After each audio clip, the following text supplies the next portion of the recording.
Data Drives Destinations, UF is building a tech-powered roadmap for the tourism industry, by Doug Bennett, read by an automated voice. Choosing a vacation destination or even merely a hotel room can be a decision fraught with emotions and uncertainty. The University of Florida's Friedheim Tourism Institute has high-tech answers for that.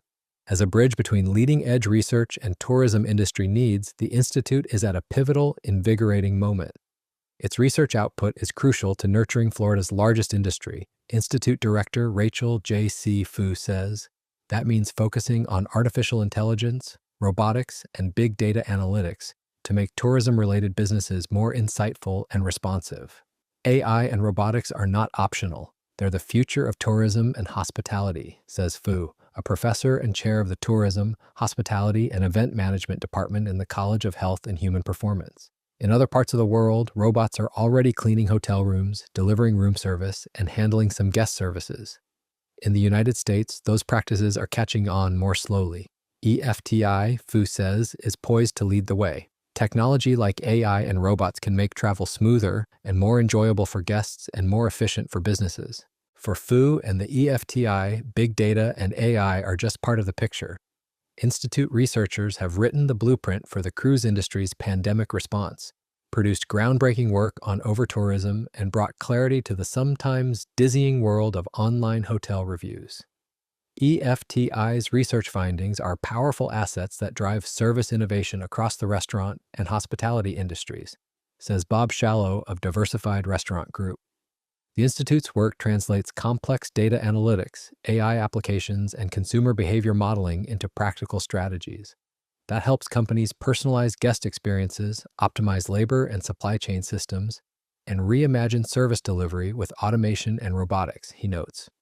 For hospitality leaders seeking to stay competitive in a rapidly evolving landscape, EFTI's research serves as both a roadmap and a catalyst for smarter, tech-enabled decision-making, says Shallow, an EFTI Industry Advisory Board member and Senior Vice President at DRG, which operates more than 300 restaurants.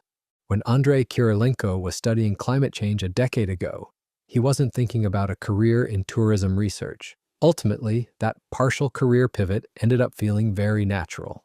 I think of myself as a data scientist, says Kirilenko, an associate professor in the Department of Tourism, Hospitality, and Event Management. Now he uses technology to reveal prospective tourists' excitement or fear about travel destinations. Bringing a methodical, data-driven approach to travel decisions benefits tourists and businesses alike. Booking an expensive, non-refundable trip can be a stressful process. Meanwhile, businesses often struggle to tailor their messages to different types of travelers. Emotional arousal matters because tourists can't sample a travel experience before committing. You can't preview a vacation, you have to just decide, either I'm going or I'm not, Kirilenko says. In his virtual reality lab, heart rate monitors and skin conductance sensors measure study participants' reactions to tourist destinations. The data are paired with questionnaires that help researchers understand what motivates travelers. Some people want to see real, ancient artifacts. Others are less concerned about authenticity and might prefer a replica of an entire village. A 2025 study by Kirilenko and his colleagues revealed how participants' heart rates reflected their emotional engagement with virtual reality videos of Hobbiton. The New Zealand movie set and tourist attraction replicates a hobbit village from The Lord of the Rings and The Hobbit. The findings showed how emotions can shape pre-visit perceptions and offered evidence for how marketing materials can be tailored to people with different tourism personalities. Physiology doesn't lie to us, Kirilenko says. UF is one of just a few academic institutions in the world using data mining, artificial intelligence, and physiological sensors for tourism research, according to Kirilenko. More broadly, EFTI has hosted an array of Kirilenko's research projects focusing on overtourism, virtual reality travel, and AI-assisted research. After gathering data from the Miami, Orlando, St. Augustine, and Panhandle tourist markets, the researchers found that 1/3 of residents wanted fewer tourists even before environmental or infrastructural crises emerged. Tourism also affected residents' perception of quality of life issues such as racial inclusion and crime in ways that weren't necessarily accurate, the researchers determined. Using data to identify the early signs of overtourism shifts the debate from anecdotal protest narratives to methodical destination management, Kirilenko says. Detecting discontent with overtourism before it evolves into open hostility or policy backlash, as seen in Venice or Barcelona, is essential for sustaining tourism growth, the researchers wrote.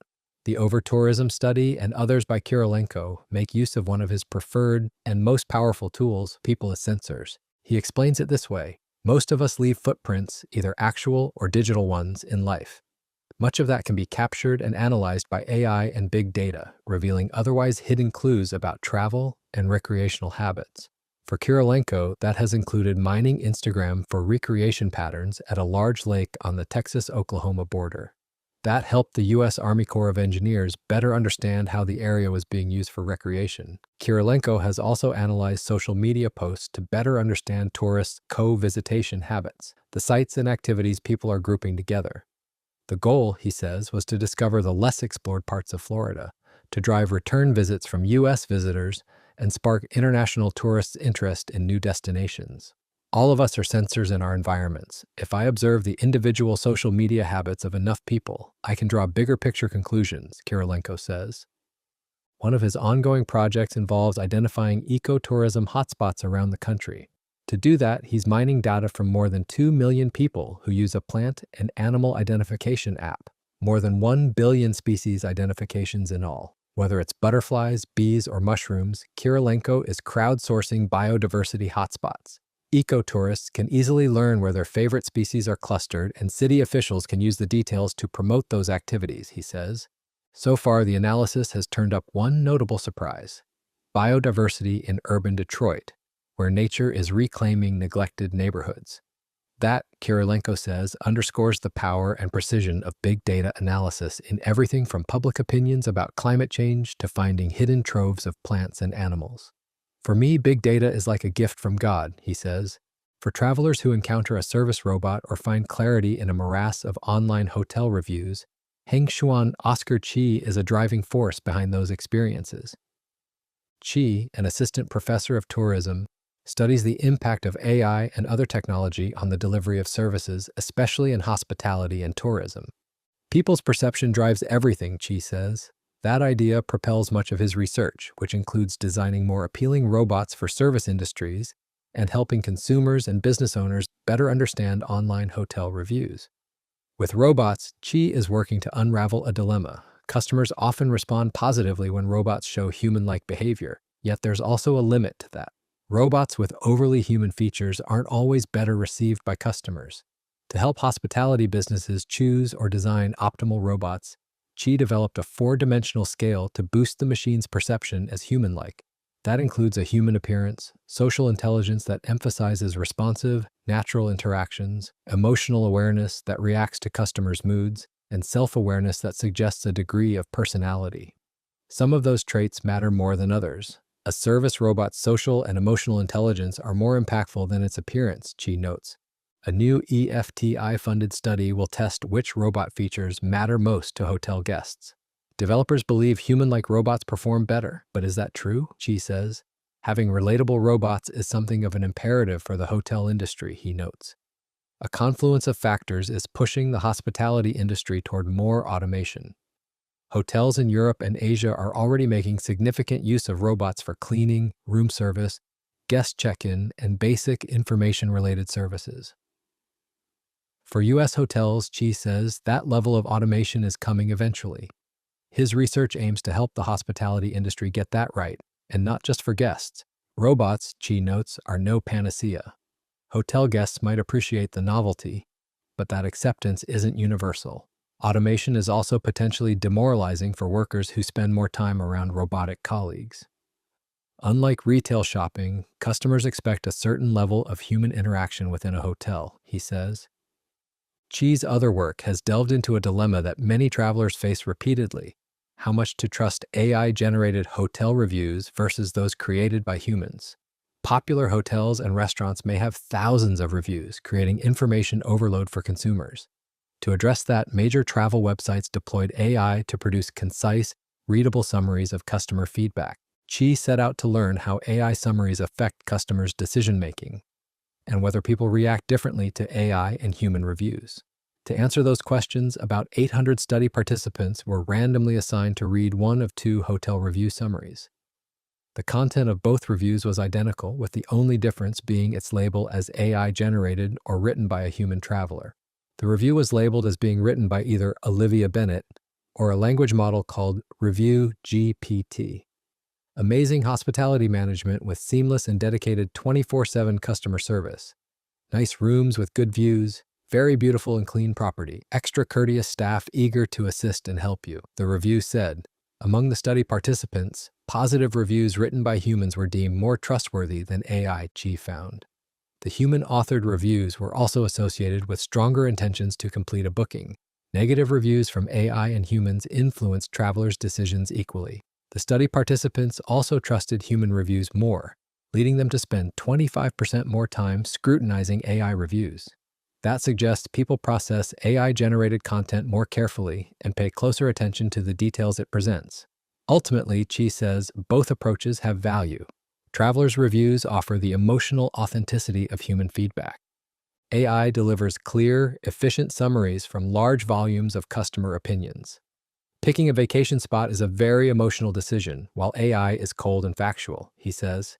Going forward, Chi says further integrating technology into service industries, especially tourism and hospitality, is an imperative. Yet he's also thinking deeply about whether that technology has a tipping point of diminishing benefits. He asks the big, provocative question: how much technology does a particular industry or society need? My focus in the future is also to see where we should stop with technology development, he says. EFTI's evidence-based research translates abstract consumer and market signals into actionable guidance for the hospitality industry, says Pavan Kapoor, Chief Strategy Officer at Dreamscape Hospitality and President of Shanti Consulting. In particular, the Institute's analyses of demand, pricing, and consumer behavior allow cruise line companies to optimize price and service offerings to match evolving traveler preferences. Among other businesses, EFTI's work helps loyalty program providers as well as gaming and entertainment-focused properties optimize their product and pricing strategy, according to Kapoor. For industry leaders looking ahead, EFTI Scholars' white papers provide not just insight but a research-backed roadmap to boost customer satisfaction, operational efficiency, and long-term growth in an increasingly data-driven hospitality world, says Kapoor, who is also a member of the Institute's Industry Advisory Board. Few, the EFTI director, says the Institute's distinctiveness stems from its blend of academic rigor, student preparation, and industry relevance. A new program offering a master's degree in AI-driven hospitality is expected to launch in early 2027 at UF's nascent Jacksonville campus. That assures a new generation of hospitality leaders and managers will be conversant with relevant AI technologies while also offering new skills to those already in the industry or looking for a career change, Fu says. Likewise, crucial research on topics such as overtourism and the cruise industry's strategies amid a pandemic are potentially transformational and unlikely to have happened without EFTI, Fu says. The cruise industry research published in 2025 provided new insights into how pricing, vaccine perceptions, and cruise companies' health-protecting behaviors influence travelers' interest in cruises. EFTI's efforts are important for travelers, policymakers, and businesses alike, Fu says. Government leaders who make decisions about infrastructure and tourism-related policies are better informed due to overtourism research. Travelers benefit from EFTI's work on robots and AI solutions. Hospitality companies learn ways to leverage AI for improved customer service, logistics, and marketing. AI is not just a tool, it provides essential infrastructure for the tourism and hospitality industries and travel research, Fu says.